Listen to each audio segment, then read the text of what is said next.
Today we're going to take a look at how to submit an online reserve request. So this is for instructors needing to submit either physical course reserves or an eReserves request to the library. Starting with the online request form, you'll want to enter your name or your email address. And just as a note, requests can be submitted by any instructor. And they can also be submitted by administrative assistants or student assistants if you have someone helping you get your class ready for the semester.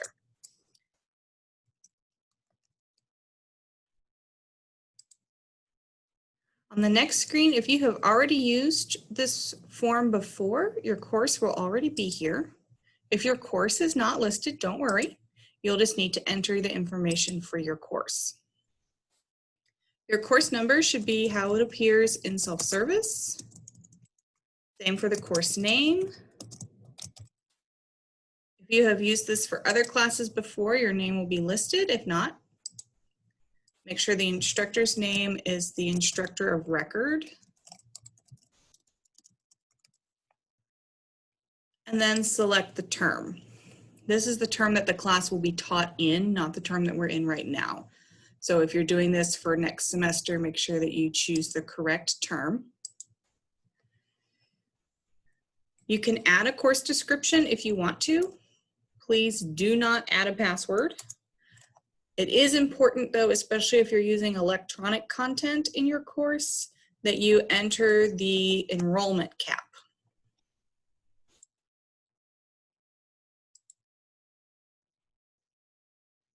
For the item information, this is all about how the item will appear in the course reading list on the course reserves page for your course. So the name here is not necessarily the name of the resource, but the name that you want to call it for the students.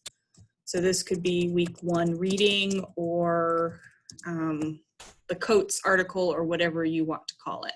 Again, you can provide a description for this.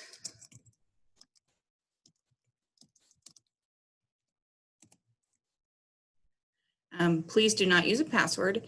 If your resource is electronic or a web page or something like that, and there is a URL available for that resource, please provide it here. If you are using something that you have created or you want to use something that you have a copy of, you can upload a file, but we'll be having a conversation about copyright about it later.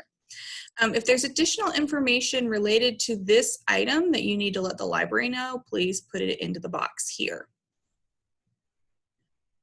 The display information also applies to how you want this to appear on your course reserve page for your students. So if you have lots of readings going into your course reserves, you may want to organize them by folder or by topic, but you don't have to.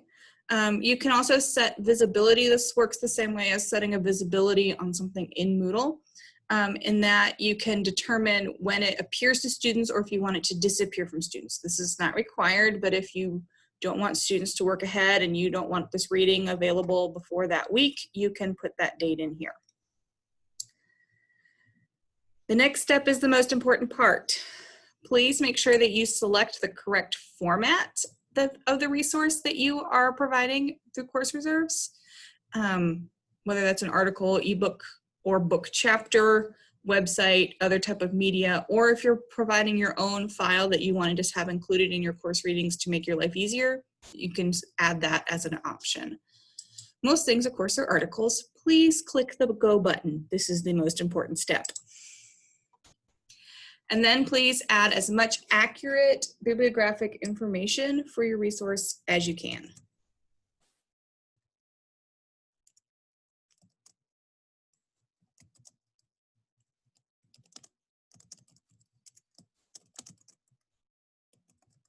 If you don't have all of this information, please provide what you do have. We are good at tracking things down, but we may have to ask you for help if something is a little off or seems strange.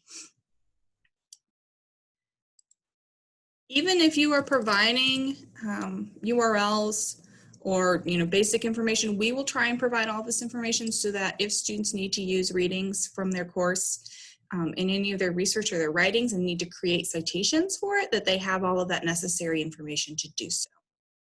I also want to point out at this point that if you need help with any of this, librarians are more than happy to help you. If we are available and online right now, your chat box will be available. If librarians are not available and online right now, this will give you a form to submit a question and ask for help. We do ask that you be familiar with the library's course reserve policy of what can and cannot be put on reserves, and that you do your best to make sure that things work. Again, mistakes happen. We will ask questions about copyright, permissions, etc., to make sure that there are not any issues with things in your course. And if there are issues, we will contact you and work out what you may need to make this resource available. We cannot guarantee everything, but we will do our best. So once you have provided all of that information, check the box and click Submit. After you have done so, it will give you a request received notification. If this box doesn't show up, there's been an internet glitch and I'm afraid you may have to hit submit again. You can then request another to add an additional course reserve reading to this specific course. You can change course and go work on a different class, or you can completely start over if you want to. So that is how you submit reserve requests. Once your request is received, it will take us on average about a week to work through your requests, make sure everything is ready, and have it ready to go into your Moodle course. If you need help or have questions at any point, please do not hesitate to contact us.